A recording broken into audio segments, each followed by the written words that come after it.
Hello mga kababayan, Team Ruel Lipat, Team Kapuso, Team Organic. May galab shoutout po sa inyo. Ito po muli si Dong Tigidong. Bigyan po kayo ng isang nakakaantig na istorya. Ito po aking gagawin video ay reaction video para po sa video po ng ating kababayan na si Eric. Si Eric po ay isang bulag na humihingi po ng tulong sa atin na kababayan ko. Dahil nga po sa kanyang pagka-aksidente ay nabulag siya. Yung pong pinanggalingan o pinagmulan ng kanyang pagkabulag ay dahil sa baril. So tayo po ay maging responsible gun owner. May bumaril po na sa katabi niya at tinamaan po yung kanyang asawa. Nakakalungkot man ay namatay po ang kanyang asawa at siya naman po ay nabulag dahil yung pulbura na tumalsik sa kanyang mata. Yan po ang kanyang pinabulag. Naapektuhan po ang kanyang paningin. So yun po yung kadahilanan ng kanyang pagkabulag at ito po hindi na magagamot o makakita pang muli. Sana po ay magkaroon po ito ng kahit eye transplant para magkaroon siya ng pag-asa na siya po ay makakitang muli. So, kahit naman gano'n na siya po ay bulag, patuloy po siyang lumalaban sa buhay, kumikilos, nagtatrabaho, na talagang napaka-inspiring po ng story. Na talagang masasabi mo pong pang PNJS o pagpakailanman o po ito. Kasi po, mapapanood nyo sa video ko nito, yung video po, na-credit po kay April Love Official. Pinuntahan po nila si Eric, kinuha ng video, pinapanayam, kasama ng kanyang asawa na si Juril. Ganun nga po, 3 sakay po, papunta sa kanyang trabaho. Trabaho po siya sa lugar sa Quezon City. At siya po naman ay nauwi sa Marikina. Kaya nakakaawa, delikado sa biyahe. Tapos sa PWD pa na bulag. So napakahirap po. So tinataguyod niya, ganun pa man. At meron po siyang isang napangasawa na bulag din. Yun naman po ay isang mata lang ang bulag. So panoorin po natin. Sana po kapulutan natin ng aral ng kanyang buhay na sobrang sipag. Ang hinihiling lang niya po ay 2 kama at upuan. Yun po, panoorin natin. Salamat po, credit sa ating masipag mag-scout na si April Love Official at kay Sir Ruel Lipat, naming team leader na sa naming inspirasyon at gabay ang kanyang mga pagbibigay sa amin ng aral tuwing linggo, ang mga payo sa araw-araw niyang live. Puntahan po natin. Let's go, let's watch. Ano po yung gusto mong tulong na maibigay po sa iyo ng aming team? Kasi gusto ko po ni Sir Ruel matulungan. Para po marinig din po ng iba naming ka-members kung ano po yung hinihiling mo. Ang hinihiling ko lang dun kay Sir Ruel at sa team po nila, sa team po nila. Karoon man lang ako ng simpleng na masayahan. May 2 chair, 2 bed na pwede kong pagkunan sa pang-araw-araw para sa kinabukasan ng mga anak ko na alam kong mahabang panahon pa yung tatakin ko kasi maliliit pa yung mga anak ko . At saka maaari rin ako manghina. Opo. Na maaari rin akong hindi na makapagtrabaho, at least kung meron man akong ganon, makapag-hire man ako ng mga ibang masahista. Tapos Opo. kahit pwede na silang dito. Opo. So ayan po, sa mga nakakarinig po sa buong team Ruel Lipat members kay Sir Ruel Lipat po. Ang hinihiling po ni Kuya Eric po ay sana magkaroon daw po siya ng 2 bed, chair, mga kagamitan po para po sa pagmamassage. At gusto niya rin po sana magkaroon ng sariling pwesto kahit umuupa, ganun po. Para po hindi na po siya bumabiyahe kasi ang layo po ng bahay niya, taga Marikina po si Kuya Eric. Tapos nagtatrabaho po siya dito sa Quezon Avenue. 3 sakay po, napakadelikado po. Nakita niyo naman po yung mata niya, talagang totally blind po siya. Delikado po kay Kuya Eric na magbiyahe-biyahe po ng ganito kalayo. Ngayon, talagang hinintay po namin siya na makapag-break, makapag-rest kasi kailangan po talaga namin siyang makausap ng personal. Meron pa nga akong kasunod daw Opo, opo. Pag ganitong oras kasi talagang Opo. yung oras ng darating mo. Kuya Eric, may ibibigay po kami. Pinapabigay po ito ng Sir Ruel. Unang tulong ko lang na ito para gastos ka. Kahit na paano, makatulong sa'yo. Kasi meron, alam ko po natin sa mga sa nagkakulong. Sinabi niya naman po sa akin na gusto ko daw po nila. Thank you, sir. Maraming salamat po. Mas baka makapasal pa kami sa iyo doon sa susunod. Baka mag-message kami para kahit mag-diog ka muna, makapagpahinga ka muna isang araw. Mapasalan ka namin ulit doon pagka yan ang resulta sa kay Sir Rowell. Usapin pa siya namin.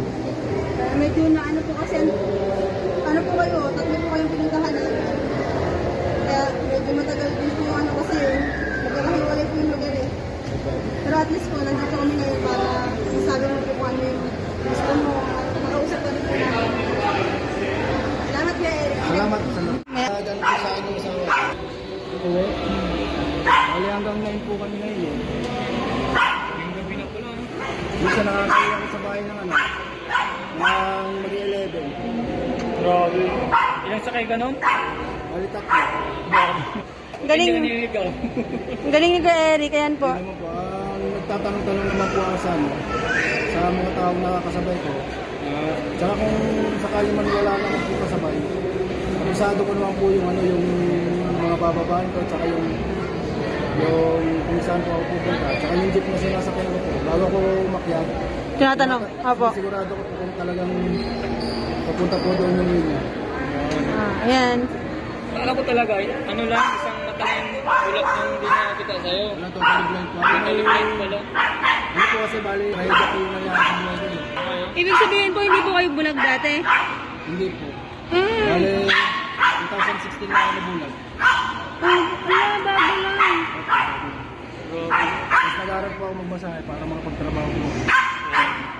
Ano pong nangyari kay Eric sa mata mo? Binaril po kami. Binaril po ako. Sa mata ka tinamangga? Hindi, bali dumayo yung bala sa mukha ko. Na-wisikan lang siya ng pulbura. Pero dumiretso din sa asawa ko. Yung asawa ko yung namatay. Bali yung mga bata kaninang inabutan nyo sa bahay. Anak niyo po yan? Yun po yung mga anak nung namatay kong asawa. Opo. Ayun sa una niyo pong asawa. Bali itong inabutan niyo pong babae doon na yung isang mata. Opo. Sa pangasawa ko po siya. Itong bulag na ako na Opo. nakilala ko siya dun sa sa school. Kung saan Opo. kami nag-aaral ng masahe. Opo. Opo. Nakapagpalot na rin ako minsan doon sa may Marikina, doon sa may plaza. Saan plaza po? Doon sa may yung may... Doon Yes. sa Parang circle doon. circle doon. ICS Mall. Oo.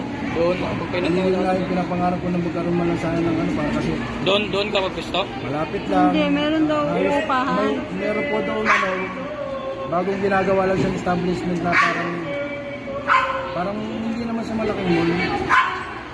Sa loob din po ng mall. Downtown lang siya, parang maliit lang siya, hindi naman siya Opo. Pwede, kumbaga parang pagtsatsagaan na ganyan. Kasi unang-una, nung nakaraan lang po, kapapasok ko lang po dito ng ng trabaho kasi nagkaroon po ako ng sakit. Halos 1.5 month akong hindi nakapagtrabaho.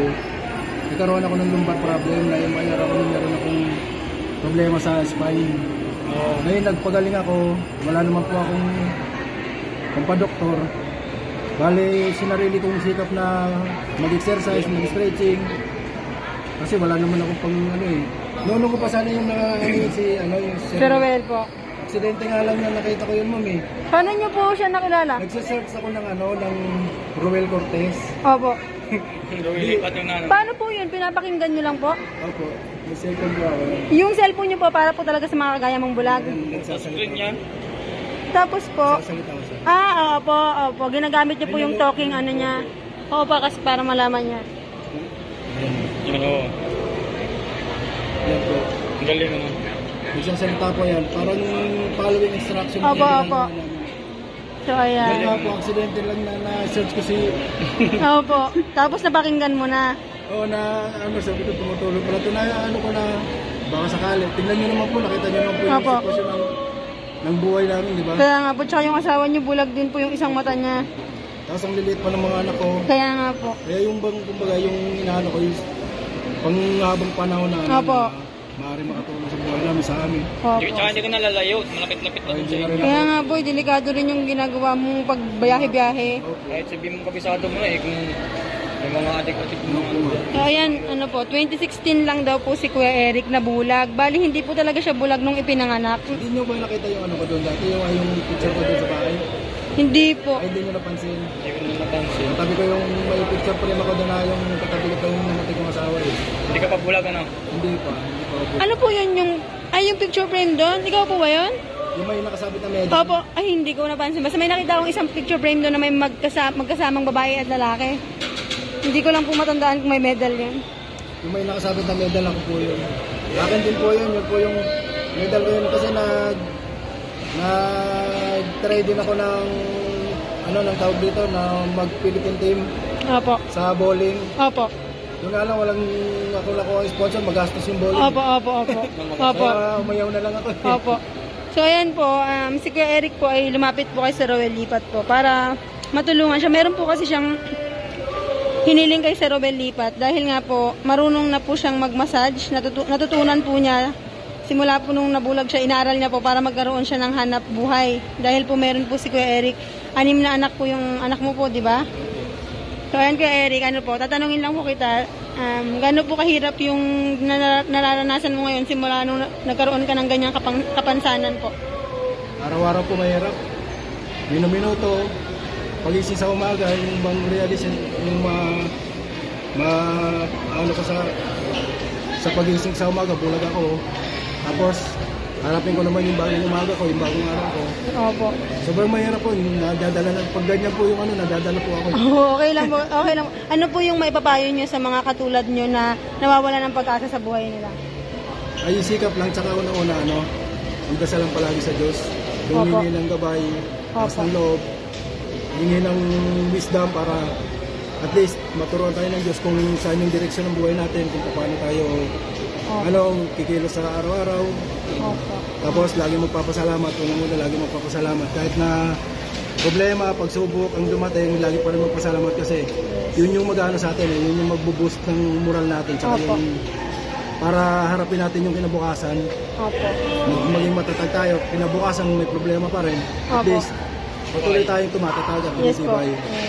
Dahil sa mga hindi lang naman lahat ng biyaya lang naman na positive na halimbawa, puro grasya lang, hindi lang naman na pinapasalamatan lahat ng bagay na dumarating sa buhay natin, kailangan natin pasalamatan. So, ang nakakatuwa pa nito guys, ito pong si Eric ay kinuwento kung paano na laman o na-search yung ating programa ni Sir Rowel Lipat na pagtulong tuwing Friday o pag-akyat.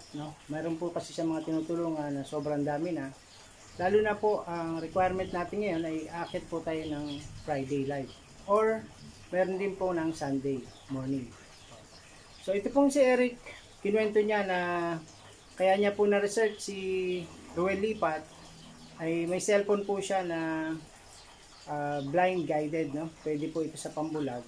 Nag-type po siya nagsalita po siya ng Rowel Cortez. Pero ito pong si YouTube ay inirekomenda si Rowel Lipat, diba? Talaga pong pinagtagpo. Talaga pong YouTube po ang naging tulay pa para matulungan natin ang kagaya po ni Eric na bulag.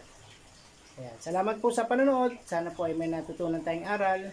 Kung nagustuhan niyo po ang aking video at sa mga susunod pang video, please leave comment. And kung hindi pa kayo nakasubscribe sa aking channel, please subscribe. Hit all the notification bell para updated kayo sa ating mga next videos upload.